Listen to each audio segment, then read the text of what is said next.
His practice was he followed his own spiritual practice that combined Christianity and vampirism, believing that Jesus Christ was actually a vampire and the end times would be upon them when a police officer arrived at the door.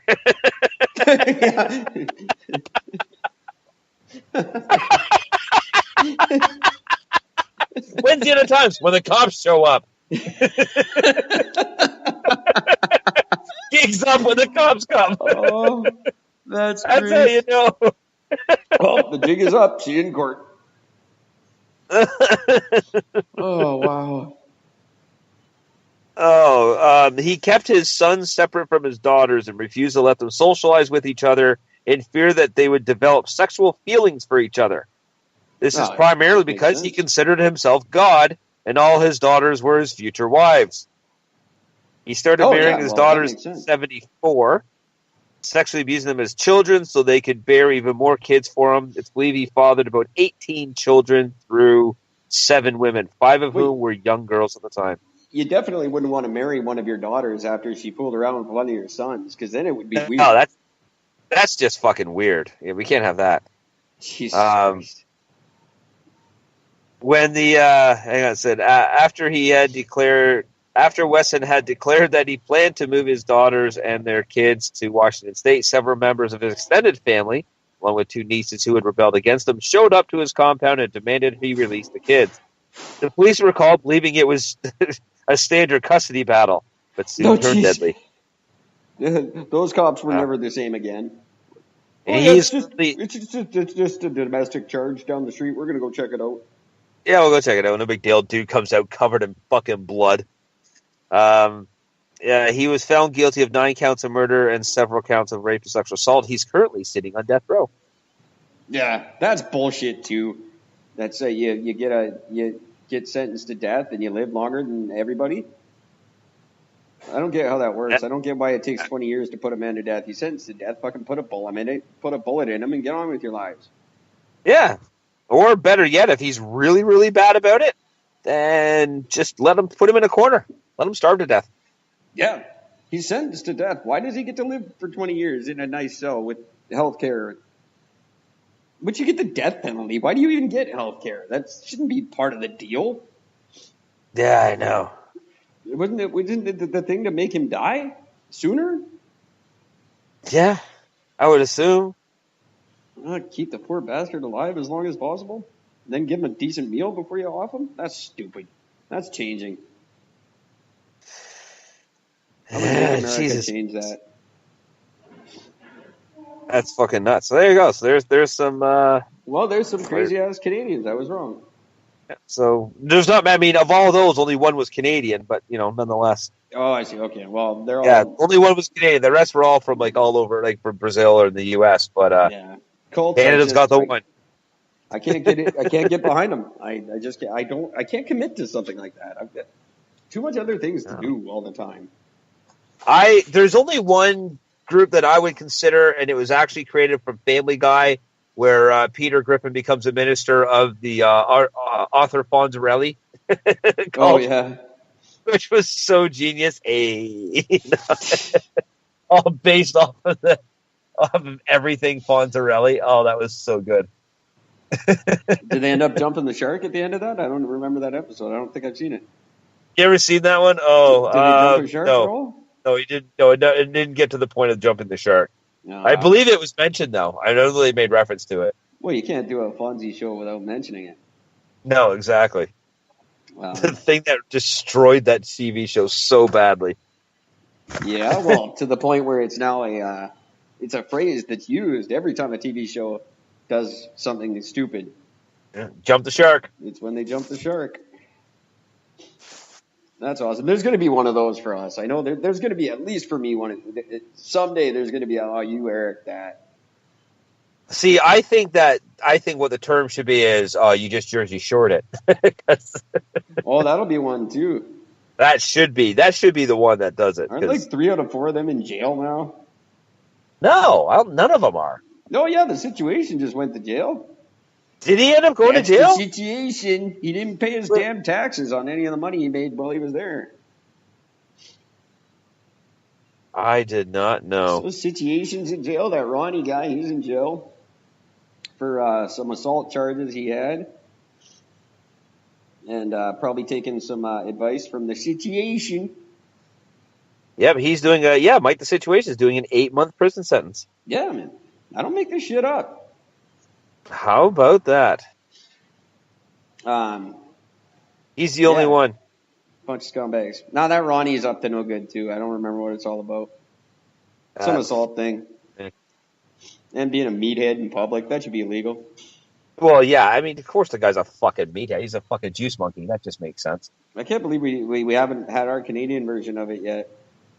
Like the Surrey Shore or something. My God.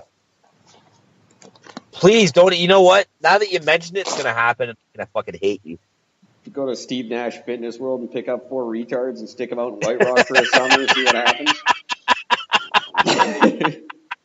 It's Steve Nash Fitness. Oh, man. Oh, Surrey God. Shore. I love it. The Surrey Shore. It's pretty much perfect.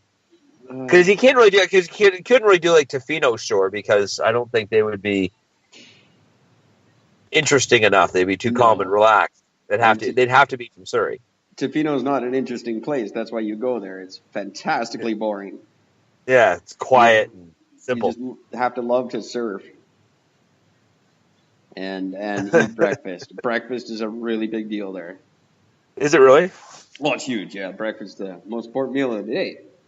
That's what but they go say. all out their breakfast because there's no chain restaurants in Tofino. There's a bylaw. You're not allowed to open a chain restaurant there. So it's all these little mom and pop shops competing for the breakfast dollars, and they make these just extravagant, ostentatious, ridiculous breakfasts. Really? To try and drum up your business. It's amazing. It's the most wonderful place on earth. Oh, wow. But you got to really like breakfast. Speaking of, I want to plug a restaurant in North Vancouver. Cool. Please do. You have to give me a second so I can remember it. Hang on a second. I'm going to find it. Give me a second. I love this place. I discovered it and found out that the owner was bringing his knives in for me to sharpen. Oh, excellent. Yeah. So he's in Ontario? No, North Vancouver. Oh. I'm going to promote a place in North Vancouver. Yeah, I know, but you said he's bringing his knives in. No, he brought his knives in. Like I used to sharpen his knives, and before I found out that I actually fucking knew the guy. I think it's right over there. Hang on. Well, he's looking that up, kids. That's another thing. You want to get your knives sharpened, you can fill out the contact page at ericandgord.com, or you can write directly to Gord at ericandgord.com and get all your knives sharpened. Great prices and top-notch quality artisan work on your knives for you. He'll even pick them up and drop them off for a little bit of a fee. That's a goddamn deal. Get in touch with him, Gord, at ericandgord.com. Oh, that was my plug for you. That was awesome, and I appreciate that. All right. Did he close the place out? No, he couldn't have closed it. That place was doing really well. This is great stuff. Sorry, everybody. I was hoping to have Gord's looking up the restaurant he wants to plug. As long as it's not Andrea's, I'm on board. By the way, I love their fucking pizza, but I'm scared to order from that place every time. Yeah. Couple other things that I thought were funny on the Amazon list. I looked at that people were it's the top things that Canadians are buying. Number 2 on the list was the Aztec Secret Healing Clay. I'll let you in on the secret. It does work. It's mud. It's mud in a bottle. You're buying for a ridiculous price. You know what's prettier? I promise you, your husband's lying, and you spent way too much money on that mud. And it's not from the Aztecs. It's probably from 3 blocks from your house. Is there an abandoned lot there? If there's an empty lot that looks a little muddy next to your local Walmart, that's where your Aztec base mud's coming from, ladies. Just so you know. Oh, that's very, very funny. Number 3 on the list is the Philips air fryer. You remember that little thing? Yes, absolutely. It's cool. It's $158 on Amazon, and I don't think it's $158 worth of cool.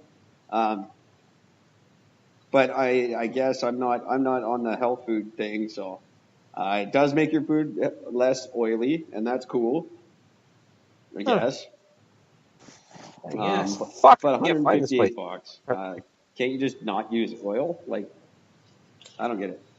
No, it doesn't make a whole lot of sense. Just All right, I go. went to pull this place. I can't find it. What else do we have on that stupid list? The Fitbit 3, which is it's advertised as waterproof and sweat-proof. How fucking much do you sweat that you might damage your Fitbit? Well, if I were to exercise, it might as well just be fucking sitting in a lake. So, well, you better get the Fitbit 3 then, because it's made just for that. Yeah. Why would you design something made for fitness that's not waterproof? There's my question. Well, yeah. Like, that should have been generation 1. Should have been waterproof. That's just generation 1.